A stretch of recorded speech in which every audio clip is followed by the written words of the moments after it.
Hello, welcome back to Music of the Spheres, and today I'm in Halifax Coffee Corridor, and I'm going to be exploring the coffee options that these guys offer, together with the breakfast, which I'm told is really remarkable and very much like the full English breakfast that I so crave, being so far away from home.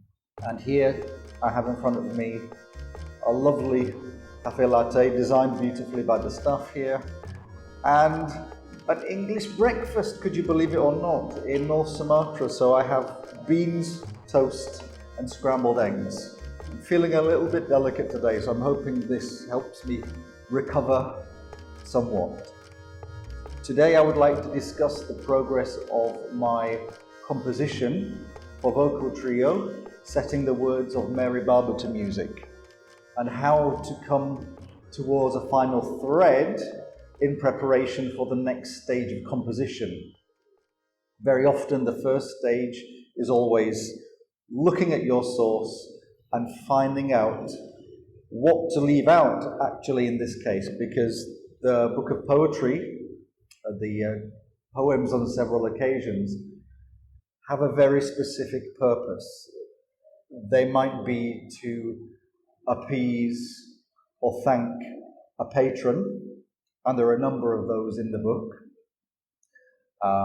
There are also poems there that she's written for her son to deliver as a speech to school teachers or headmasters. That alone, in their number, these poems, that alone is enough to find a jumping off point. However, because the composition I'm writing is designed to be performed in Handel's house, so this has already given me a very narrow field in which to work. So I will be isolating poems that interact and speak to an audience. A lot of her language is archaic and very often not relevant by today's standards. So I also have to worry about pushing a message across that the general public in 2021 can understand and sympathize with, which is another reason why Mary Barber is such a great poet to set to music, because she is one of the few circle of female poets at that point in time who had a real voice. It also helped her that her voice was backed up by Jonathan Swift, the real star of the 17th century in terms of poetry. So he, in many ways, is backing her up in terms of getting her published, but also financially as well. He became somewhat of a patron for her and supported the cause of female writing and female poets. Let's try some of this latte. It looks absolutely delicious.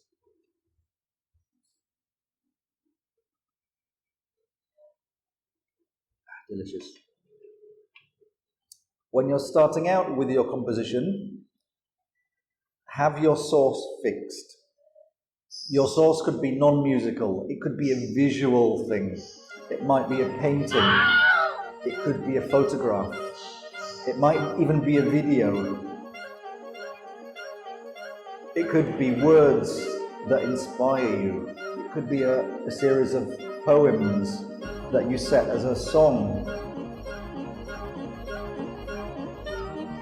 A news item.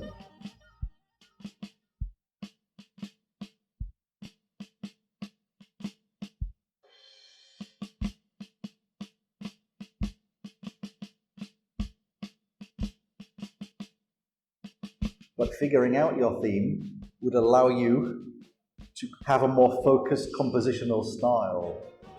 If you are setting to music the idea of photographs or a visual source, a painting, this very often helps link your works, particularly if you're writing individual movements or individual sections of a piece.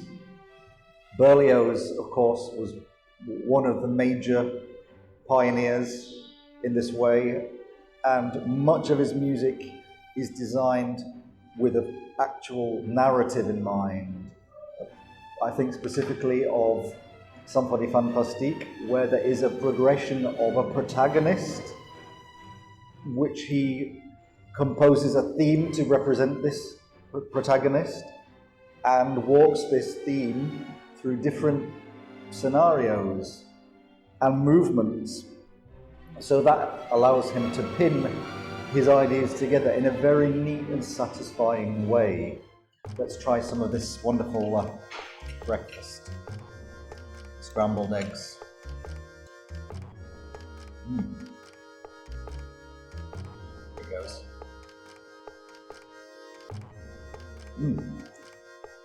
Very nice. Pepper, salt, nice ingredients. Baked beans, of course, classic British fare, standard British fare.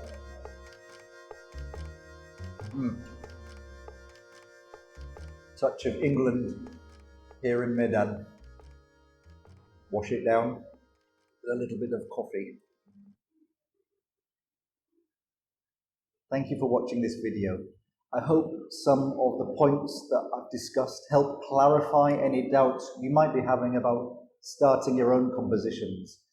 If you have a strong plan in place, your end result will be successful.